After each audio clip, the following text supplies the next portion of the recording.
사람들은 일반적으로 족보 이야기를 참 좋아합니다. 또 뿌리 이야기를 좋아합니다. 사람들은 죽을 때 고향에 가서 죽기를 원합니다. 힘들고 어려워지면 다 고향 가기를 원합니다. 왜 그럴까? 그것은 자신의 뿌리를 확인해 보고 싶은 인간의 본능일 것입니다. 그러나 성경은 이렇게 말합니다. 당신의 고향은 이 세상이 아니고 하늘나라다.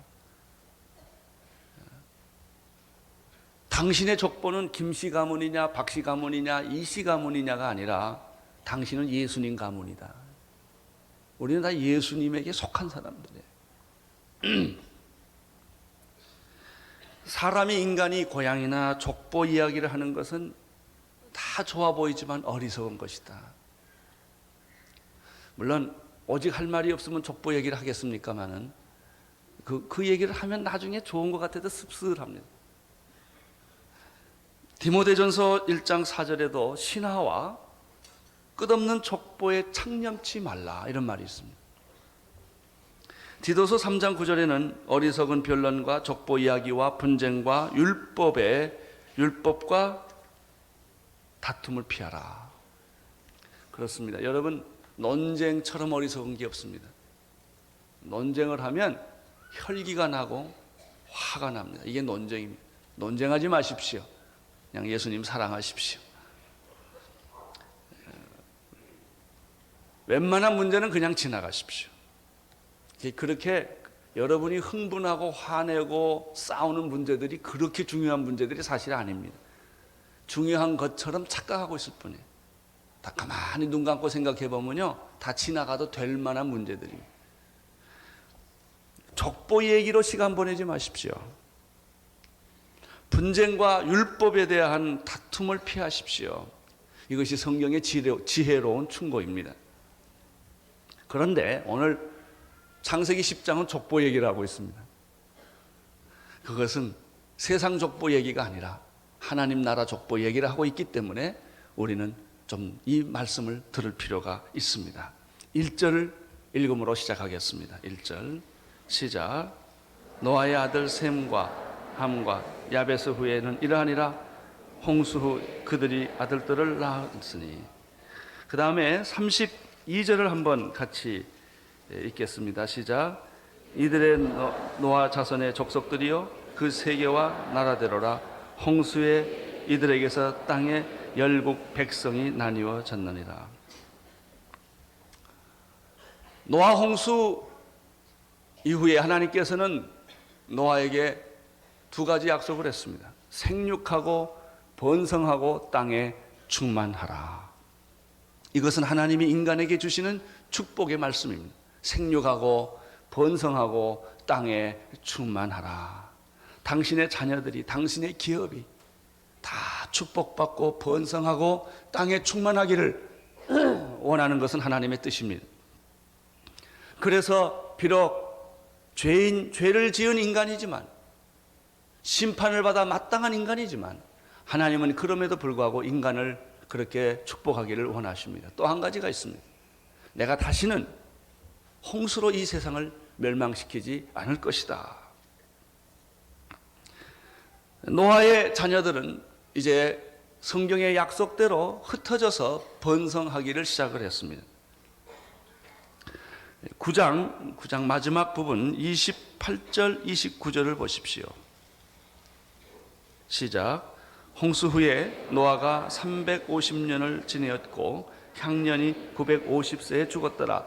노아 600세 때 홍수가 일어났고 350년을 더 사셨으니까 950세를 사셨어요. 굉장한 연수입니다.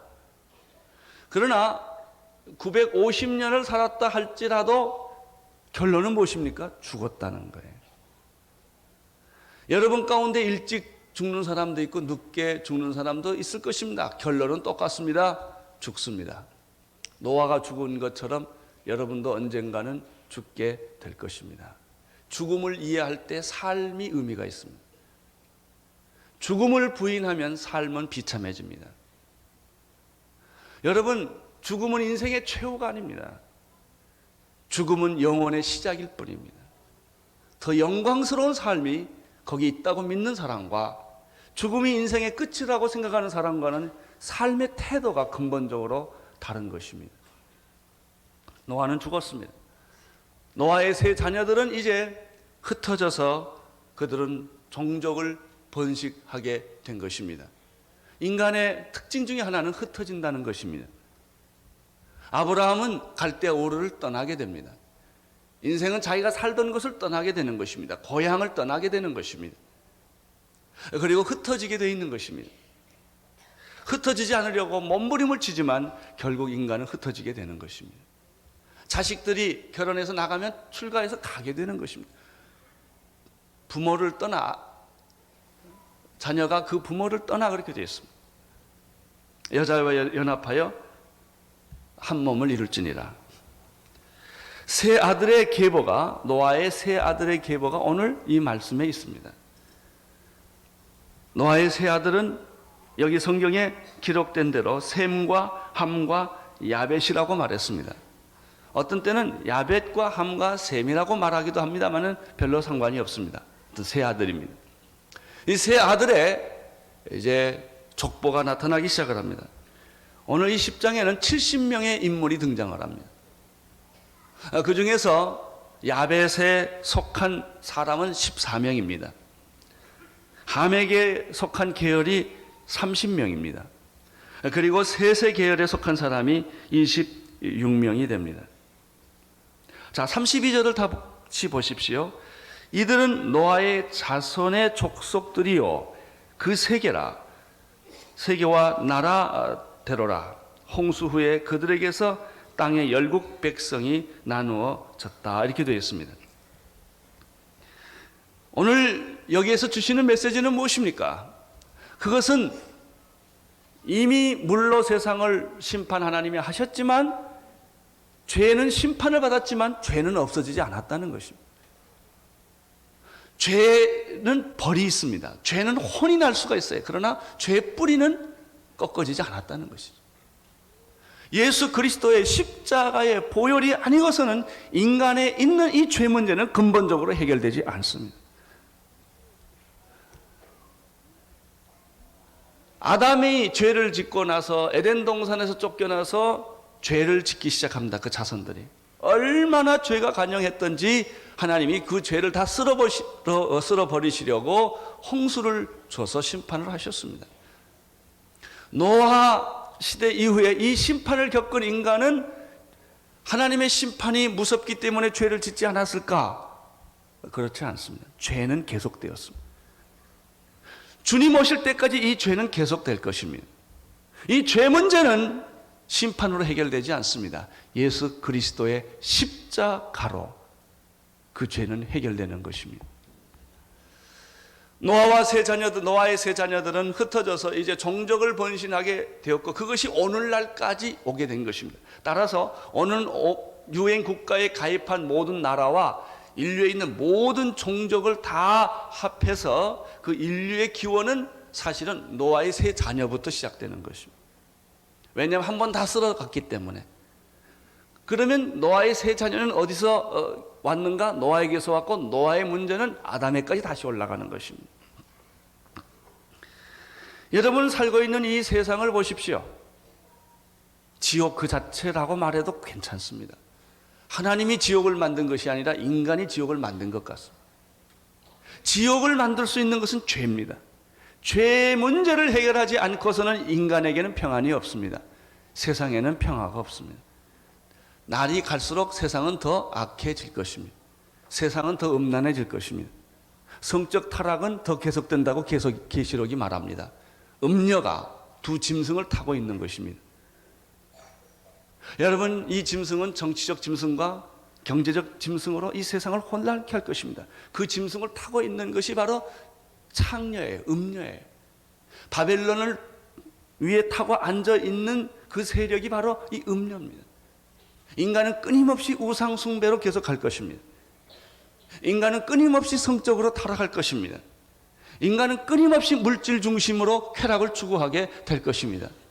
여러분 보십시오. 날이 갈수록 세상이 좋아집니까? 악해집니까? 악해집니다. 언제까지 악해지겠습니까? 어느 날 끝이 있어요. 그게 영원히 가지는 않아요. 이 세상은 어느 날 끝이 있는 거예요.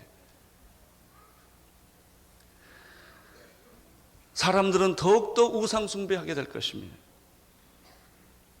사람들은 더욱더 죽이고 사람들을 이렇게 파멸시킬 것입니다. 여러분이 보시는 대로 요즘에 일어나고 있는 보스니아 전쟁, 크메르 전쟁만, 두 전쟁만 생각해 보십시오. 내전입니다. 얼마나 많은 사람이 무참하게 죽었습니다. 억울하게, 이유도 없이. 그것이 우리가 살고 있는 이 세상입니다. 아마 여러분들은 그렇게 어려운 환경에서 사시는 분이 아닐 겁니다. 적어도 우리 교회 나오시는 분들은 대한민국에서 서열을 이렇게 줄 세 보면 그래도 중상은 될 거예요. 그래서 가난한 사람을 잘 모를 것입니다. 세계는 일본과 미국과 구라파가 아닙니다. 그것은 지역 하나의 인구 비율로 보면은 작은 부분에 불과합니다. 전 세계는 중국과 인도와 동남아시아 1040 윈도우에 있는 80%의 대부분의 많은 사람들은 질병과 마약과 굶주림과 인권 탄압과 이런 동물 같은 삶을 사는 것이 지구의 대부분의 사람들입니다. 어떤 사람들이 자녀들을 세계관을 심어주기 위하여 아이들을 좀 여행을 시켜야 되겠다고 했을 때 대부분의 사람들은 일본과 유럽과 미국을 생각합니다.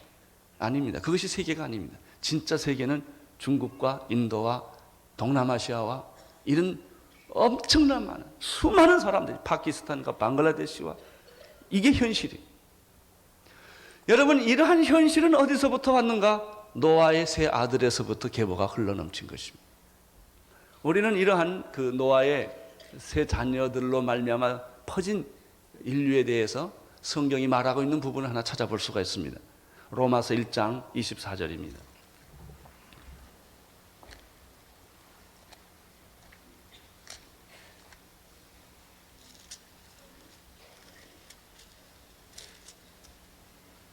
로마서 1장 18절부터 보겠습니다. 18절부터 23절까지입니다. 한번 쭉 같이 읽어보겠습니다. 하나님 없는 세상의 모습입니다. 하나님의 진노가 불의로 진리를 막는 사람들의 모든 경건치 않음과 불의에 대하여 하늘로 쫓아나나니 이는 하나님을 알만한 것이 저희 속에 보임이라. 하나님께서 이를 저희에게 보이셨느니라. 창세로부터 그의 보이지 아니하는 것들 곧 그의 영원하신 능력과 신성이 그 만드신 만물에 분명히 보여 알게 되나니 그러므로 저희가 핑계치 못할지니라. 하나님을 알되 하나님으로 영화롭게도 아니하며 감사치도 아니하고 오히려 그 생각이 허망하여지며 미련한 마음이 어두워졌나니 스스로 지혜 있다 하나 우준하게 되어 썩어지지 아니하는 하나님의 영광을 썩어질 사랑과 금수와 버러지 형상의 우상으로 바뀌었느니라. 인류는 두 가지로 구분됩니다. 하나님을 경외하는 사람들이 있고 하나님에게 반항하는 사람이 있습니다. 하나님을 신뢰하지 않고 하나님을 믿지도 않고 예배드리지도 않고 자기 멋대로 인간 중심대로 세상과 짝하여 사는 그룹이 있습니다. 사실 기독교인은 전 세계 인구로 따지면 그렇게 많은 포션이 아닙니다. 거의 대부분의 많은 사람들이 하나님 없이 살아가는 것이죠. 하나님 없이 살아가는 사람들의 그 모습을 지금 오늘 성경이 이렇게 기록한 거예요. 하나님을 알되 하나님으로 영화롭기도 하지 아니하며 지혜 있다고 하지만 우준하게 되어 썩어지지 아니하는 하나님의 영광을 바꾸어서 썩어질 사람과 금수와 버러지 형상으로 바꿔버린 그 하나님 없는 비참한 처참한 죽음과 절망의 세계를 여기서 요약하고 있는데 이것이 바로 노아의 세 자녀들의 세계입니다. 현재까지. 그러나 반면에 이렇게 하나님을 무시하고 하나님을 거부하고 하나님을 믿지 않고 하나님 없이 살아가는 그런 이 세상이 있는 반면에 놀랍게도 하나님을 죄인임에도 불구하고 하나님을 경외하고 예배하고 하나님께 나아가는 소수의 그룹이 있었다는 것입니다. 자, 24절에서부터 로마서입니다. 27절까지 한번 쭉 계속 읽겠습니다. 그러므로 하나님께서는 저희의 마음의 정욕대로 더러움에 내어버려 두사 저희 몸을 서로 욕되게 하셨으니 이는 저희가 하나님의 진리를 거짓으로 바꾸어 피조물을 조물줄보다 더 경배하고 섬김이라. 주는 곧 영원히 찬송할 이시로다. 아멘. 이를 인하여 하나님께서 저희를 부끄러운 욕심에 내어버려 두셨으니 곧 저희 여인들도 순리대로 쓸 것을 바꾸어 영리로 쓰며 이와 같이 남자들도 순리대로 쓰기를 버리고 서로 향하여 음욕이 부릴 듯하며 남자가 남자라 더불어 부끄러운 일을 행하여 저희 그릇됨에 상당한 보응을 그 자신이 받았느니라. 여러분, 요즘에 이런 일들이 있습니까? 없습니까? 있지요. 요즘은 청소년들에게도 있어요. 여러분, 조금만 눈을 뜨고 영적인 영안을 가지고 세상을 보면 이 세상은 이미 얼마나 더러워졌고 추악하고 구원의 가능성을 다 잃어버린 그런 생각이 들 만큼 이런 저주받은 인간의 모습들은 오늘 우리가 살고 있는 이 사회에 있는 것입니다. 28절 이하에 보면은 이런 사회에게 임할 재앙에 대해서 이렇게 말하고 있습니다. 또한 저희가 마음에 하나님 두기를 싫어하며 하나님께서 저희를 그 상실한 마음대로 내어버려 두사 합당치 못한 일을 하게 하셨으니 29절 같이 읽겠어요. 곧 모든 불의, 추악, 탐욕, 악의가 가득한 자요 시기, 살인, 분쟁, 사기, 악독이 가득한 자요 수군수군하는 자요 비방하는 자요 하나님을 미워하는 자시 능력하는 자요 교만한 자요 자랑하는 자요 악을 도모하는 자요 부모를 거역하는 자요 우매한 자요 배약하는 자요 무정한 자요 무자비한 자라. 저희가 이 같은 일을 행하는 자는 사형에 해당하다고 하나님의 정하심을 알고도 자기들만 행할 뿐 아니라 또한 그 일을 행하는 자들을 옳다 하느니라. 이것이 역사입니다. 하나님 없는 세계입니다. 그러나 하나님을 경외하는 사람이 있습니다. 그럼에도 불구하고 하나님 앞에 무릎 꿇고 예배하고 두 손을 들고 하나님의 뜻대로 비록 죄인이고 이 험악한 세상에 살지만 교회 나오고 하나님 믿고 전도하고 의롭게 정직하게 살려는 무리들이 있다는 것입니다. 여러분, 노아의 후손 가운데 이 두 계열이 있어요. 대다수의 많은 사람들은 하나님 없이 오늘 성경에 기록된 이러한 삶을 사는 사람들이 있고 이런 험악한 세상이지만 그러나 하나님을 경외하고 믿고 신뢰하고 따라가는 그런 구원받은 백성이 있는 것입니다. 자, 이제 우리는 조금 더 자세하게 이 사람들에 대한 족보를 좀 생각을 해보겠습니다. 먼저 제일 첫 번째 그룹인 야벳, 노아의 아들 야벳의 후손들입니다. 2절에서부터 4절까지 있습니다. 시작. 야벳의 아들 고멜과 마곡과 마대와 야완과 드발과 메섹과 다라스요. 고멜의 아들은 아그나스와 리밧과 도갈마요. 야완의 아들은 엘리사와 달시스와 기띵과 도다님이라. 이거 열심히 잘 읽으면 방언하게 될지도 몰라요.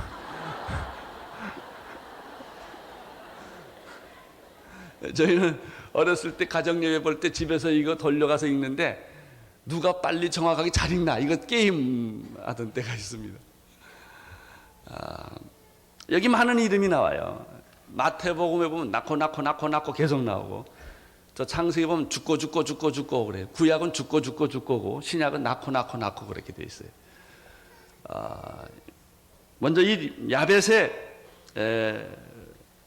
후예들은 중요한 그 3대가 고멜, 마곡, 마대, 야완, 두발, 메섹과 다라스라고 되어 있습니다. 그 다음에는 그 다음 때로 또 넘어가기 때문에 이 첫 대만 좀 생각을 해보겠습니다. 야벳의 첫 대입니다. 고멜은 스키타족, 키메르족을 대표한다고 합니다. 마곡은 지금 아르메니아와 카바도기아 사이에 있는 고개 땅에 있는 지역의 사람들이라고 합니다. 마대는 아시리아 동쪽과 카스피안 서남쪽에 있는 메대족의 사람들이 퍼져서 살게 된 지역이고, 야완은 헬라족으로서 소아시아와 이오니아족을 형성을 했습니다. 두발과 메섹은 본도와 아르메니아 중심으로 고대의 이스라엘의 북방의 군사국가로서 존재를 했습니다. 디라스는 펠라스기족이라고 합니다. 해변 쪽으로 정착을 한 족이라고 합니다. 주로 이 사람들은 소아시아와 지금의 유럽 족속들이 다 야발의 후예들이었다고 하는 것입니다. 이제 두 번째 족속이 있습니다. 그것은 함입니다. 이 함은 우리가 성경에서 많이 나오는 이름들을 발견하게 될 것이고, 이 함 족속들이 이스라엘 백성과 끊임없이 싸우고 전쟁하고 했던 족속들이 대개 함에 관한 족속들입니다. 유럽의 조상들은 어떤 의미에서 이 야발에 속하게 되고, 그 다음에 중동과 이 남아프리카 쪽의 이집트라든지 이런 쪽의 족속들은 다 함의 계열의 족속들로 이렇게 분포가 되어 있다고 합니다. 먼저 6장 6절에서부터 12절까지 같이 읽어보도록 하겠습니다. 창세기입니다. 시작.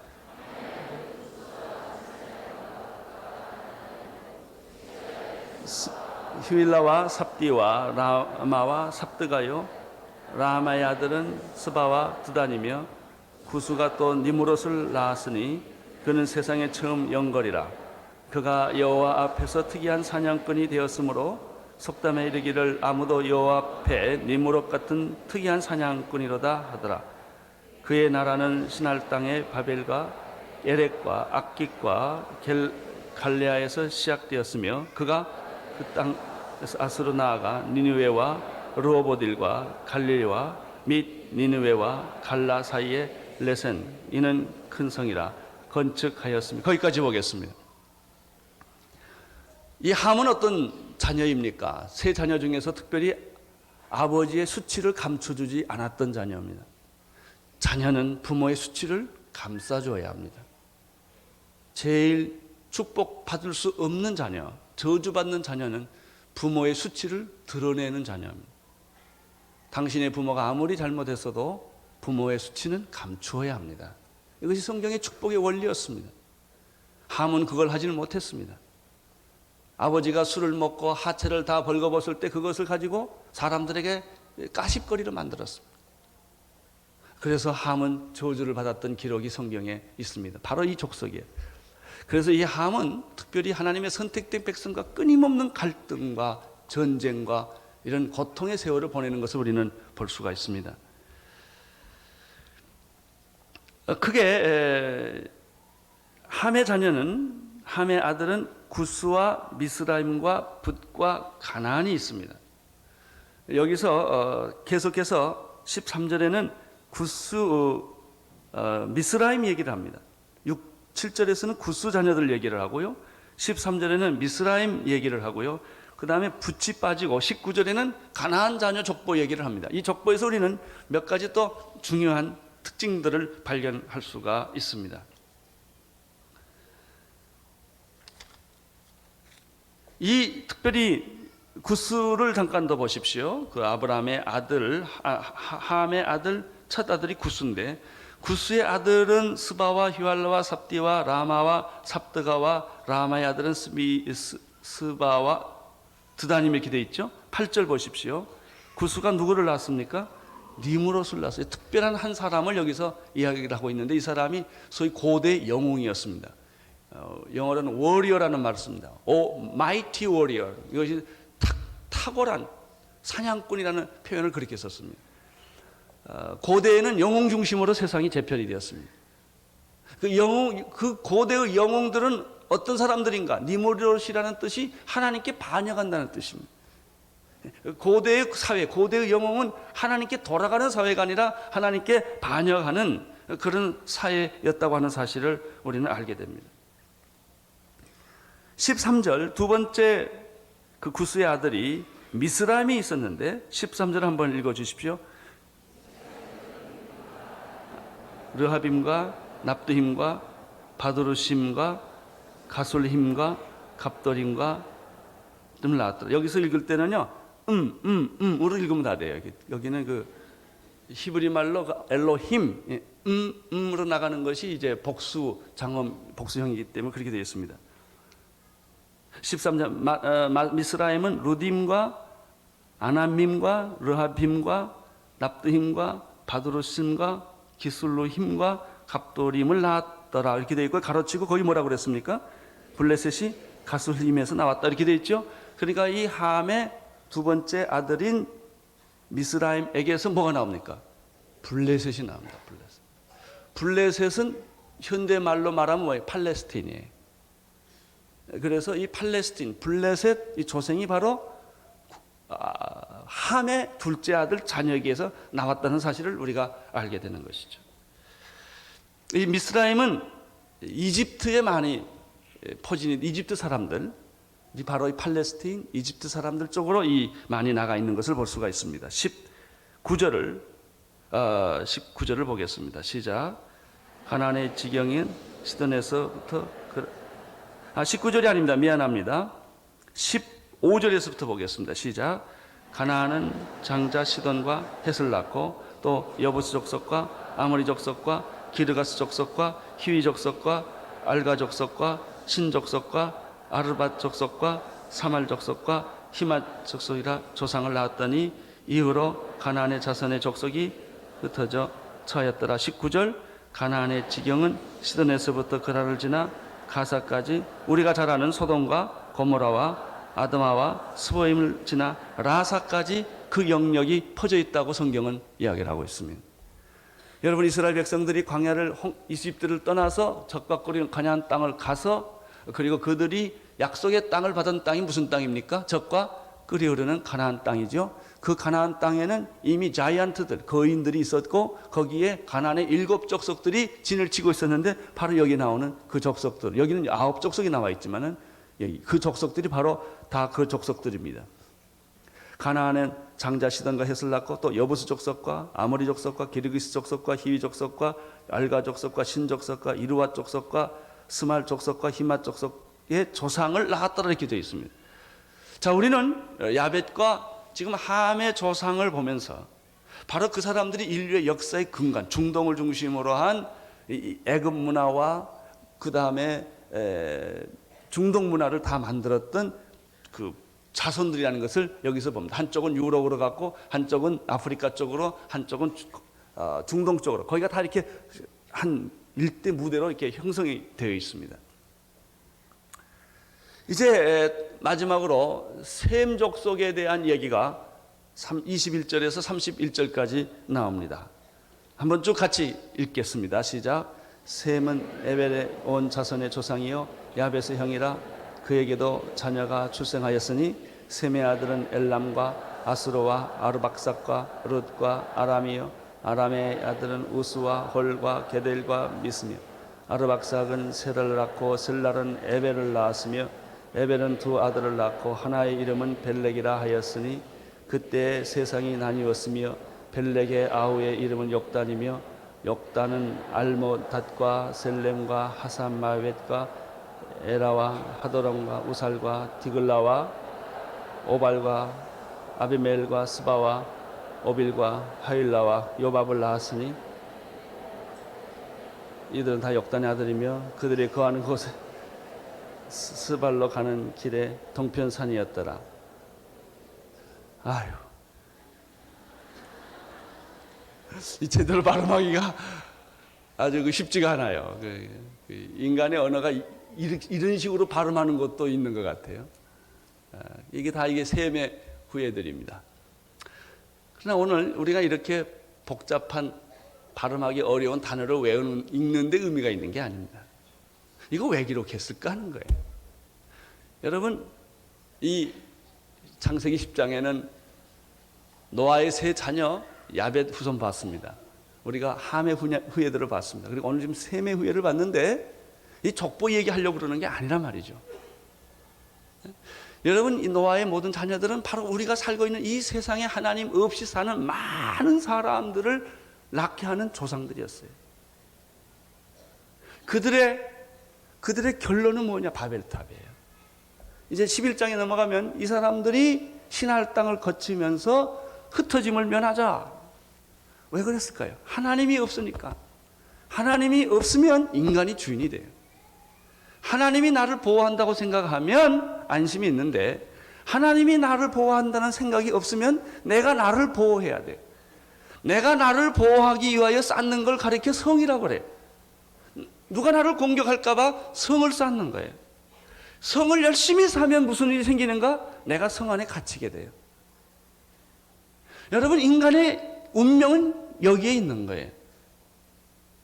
하나님을 경외하고 하나님을 사랑하면 그는 천국 백성이 되고 하나님의 자녀가 돼서 이 세상에서 참 하나님의 보호와 축복을 받으면서 살게 되지만은, 여러분, 하나님 없이 하나님을 경외하지 아니하고 하나님을 섬기지 아니하고 갔던 사람들은 신할 땅을 지나가면서 그들이 선택한 것은 우리가 우리의 이름을 내고 우리의 흩어짐을 면하고 우리가 하나님과 대항해서 우리끼리 살아보자 라고 했던 게 바벨탑이요. 그 바벨탑의 문화가 이스라엘 역사 속에 바벨론 제국이라는 것을 나타나고, 그 바벨론 제국이 곧 계시록의 마지막 이 시대 도시의 상징인 바벨론으로 나타나는 것입니다.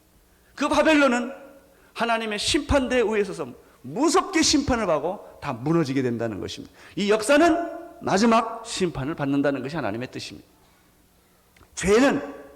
죄가 어디까지 가겠습니까? 자, 죄가 지금 계속해서 죄가 죄를 낳고 살인을 낳고 이 험악하고 추악한 세상으로 계속 바꿔지는데 이게 언제까지 가겠습니까? 언제는 끝이 있는 거죠. 무한하지 않습니다. 당신의 생애가 끝이 있는 것처럼, 어느 날 죽는 것처럼 이 역사도 종말이 있다고 하는 사실입니다. 여러분, 그런데 11장으로 들어가면 바벨탑 사건이 나타나고요. 그 다음에 세 아들 중에서 셈 족보만 기록합니다. 그게 11장 10절 이후에 보면은 셈의 얘기를 다 빼고 셈 얘기만 합니다. 난 하나님이 다 빼고 여러분의 이름은 기억할 줄로 믿습니다.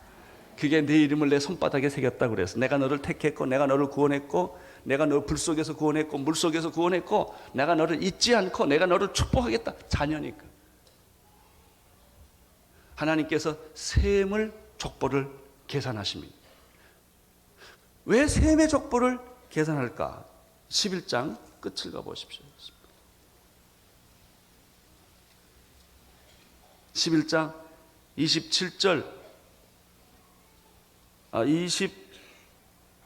26절부터 보겠습니다. 데라는 70세에 아브라함과 나홀과 하란을 낳았더라. 자, 여기서 우리가 중요한 사람 발견하죠. 이 셈 얘기 왜 할까? 누구 때문에? 아브라함. 아브라함의 아버지가 누구예요? 데라예요. 셈의 계열, 함이 아니고 야벳이 아니고 셈의 계열에서 데라가 나오고 데라가 아브라함을 낳았다는 거예요. 왜 아브라함을 이렇게 중요하게 생각할까요? 그는 우리의 믿음의 조상이기 때문에 그래요. 그 얘기를 어디로 넘어오느냐? 마태복음 1장 1절로 넘어와야 돼요. 마태복음 1장 1절로 넘어오면 무슨 말씀이 거기에 있습니까? 아브라함과 다윗 자손 예수 그리스도의 세계라. 우리는 성경을 읽다가 늘 좌절하는 것은 이거 안 읽어본 사람 하나도 없을 거예요. 왜냐하면 성경 한번 읽어보려고 구약을 딱 펼칩니다. 태초에 하나님이 천지를 창조하신, 말도 안 돼. 그리고 딱 덮어놓은. 진화론을 배웠기 때문에 또 신약으로 들어가서 신약부터 읽어보자. 또 신약을 탁 펴보면 낳고 그러고 나중에 처녀가 아기 낳았다는 얘기가 또 딱 나옵니다. 말도 안 되는 소리하고 딱 덮어놓습니다. 나 성경 안 읽어. 그러다가 또 한 번 또 읽어보려면 또 거기 또 낳고 그리고 처녀가 낳았다는 얘기는. 그래서 이 성경은 여러분이 누구든지 예수를 많이 안 믿는 사람도 많이 읽어본 책이에요. 근데 마태복음의 첫머리가 뭐예요? 아브라함과 다윗의 자손 예수 그리스도의 세계라 이렇게 되어 있어요. 그러니까 예수 그리스도의 족보 중에 가장 중요한 두 사람이 누구예요? 아브라함과 다윗이에요. 그럼 아브라함은 어디서 나왔냐? 이 셈의 족보에서 나왔다는 거예요. 셈은 어디서 나왔느냐? 노아의 세 아들 중에서 야벳과 함은 세상으로 흘러갔고 셈은 하나님의 족보가 되었다는 것이죠. 왜 예수님의 인간적인 족보가 이렇게 중요하냐? 이유가 있어요. 여러분, 구원을 위해서 중요한 거예요. 여러분, 인간이 인간을 어떻게 구원할 수 있습니까? 다 같은 죄인인데 뭐가 좀 나아야 인간을 구원하지 않겠습니까? 인간을 구원할 수 있는 분은 하나님뿐이에요. 하나님이시기 때문에 인간을 구원할 수 있어요. 그러나 두 번째는 하나님이 인간을 구원하시지만 하나님은 인간이 아니기 때문에, 하나님이시기 때문에 그가 인간이면 좋겠는데 하나님이시기 때문에 인간을 구원하는데 또 문제가 있어요. 그래서 인간을 구원하려면 두 가지 조건이 만족이 돼야 돼요. 그는 인간이 아닌 하나님이어야 하고 동시에 나와 똑같은 인간이어야 돼요. 우리의 진정한 구원자는 참 하나님이어야 하며 참 인간이어야 합니다. 이 두 가지 조건을 다 만족시켜 주신 분이 누구예요? 예수님이에요. 예수님은 참 하나님이시면서 동시에 우리를 구원하기 위하여 여자의 몸에서 인간의 혈육의 계보를 타고 왔어야 돼요. 그러면 인간을 올 때 바가것처럼 무슨 결안에서 바위에서 툭 튀어나오느냐, 이러면 안 된단 말이죠.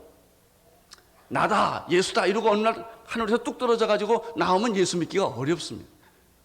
그 예수는 여자의 몸에서 나와야 합니다. 족보가 있어야 합니다. 그래서 셈에서부터 이 먼 여행을 거쳐서 아브라함을 거쳐서 다윗을 거쳐서 요셉에까지 온 거예요. 그러면 마리아가 아기를 낳는가? 그렇지 않아요. 그럼 인간이 돼요. 그 인간의 껍데기, 이 그릇을 만들어 놓으시고 그 마리아라는 인간 안에 요셉의 씨가 들어간 것이 아니라 성령의 씨가 들어가서 잉태한 거예요. 그분이 예수 그리스도예요.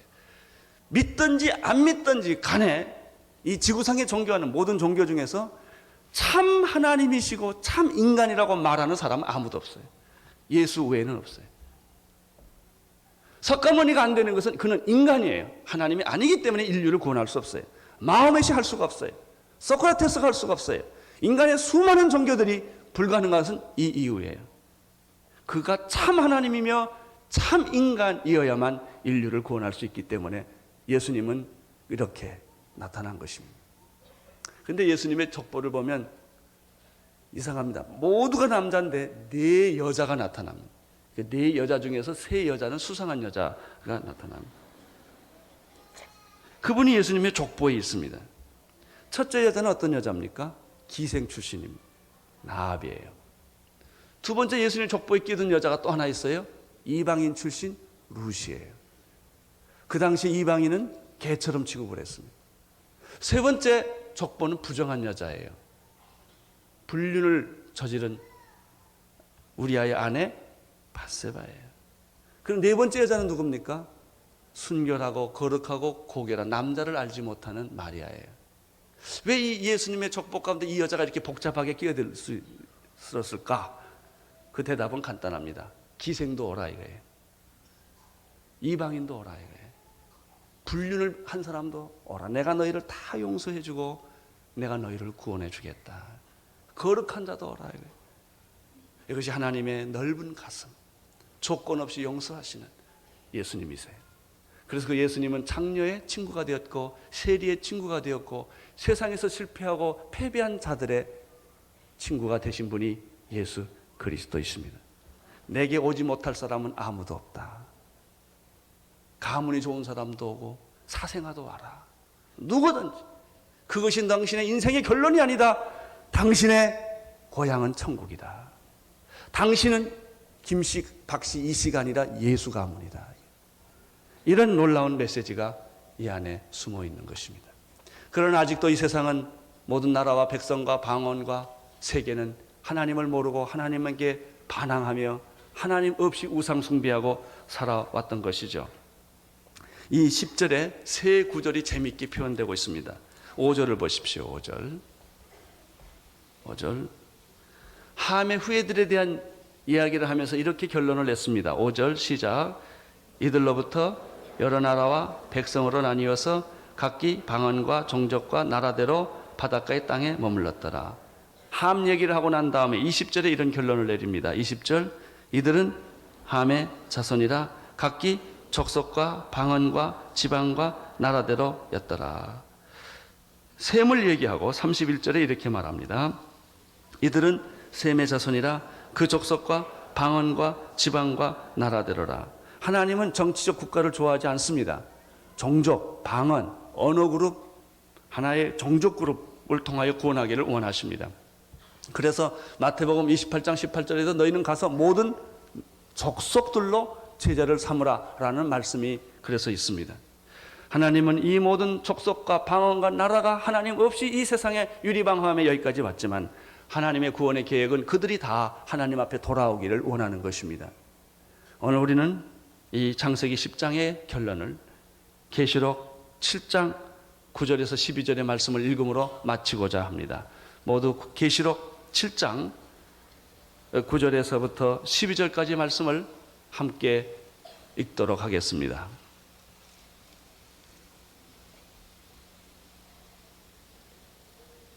시작. 이 일 후에 내가 보니 각 나라와 족속과 백성과 방언에서 아무라도 능히 셀 수 없는 큰 무리가 흰 옷을 입고 손에 종려가지를 들고 보좌 앞과 어린 양 앞에 서서 큰 소리로 외쳐 가로되 구원하심이 보좌에 앉으신 우리 하나님과 어린 양에게 있도다 하니 모든 천사가 보좌와 장로들과 내 생물의 주위에 섰다가 보좌 앞에 엎드려 얼굴을 대고 하나님께 경배하여 가로되 아멘. 찬송과 영광과 지혜와 감사와 존귀와 능력과 힘이 우리 하나님께로 세세토록 있을지로다. 아멘 하더라. 아멘.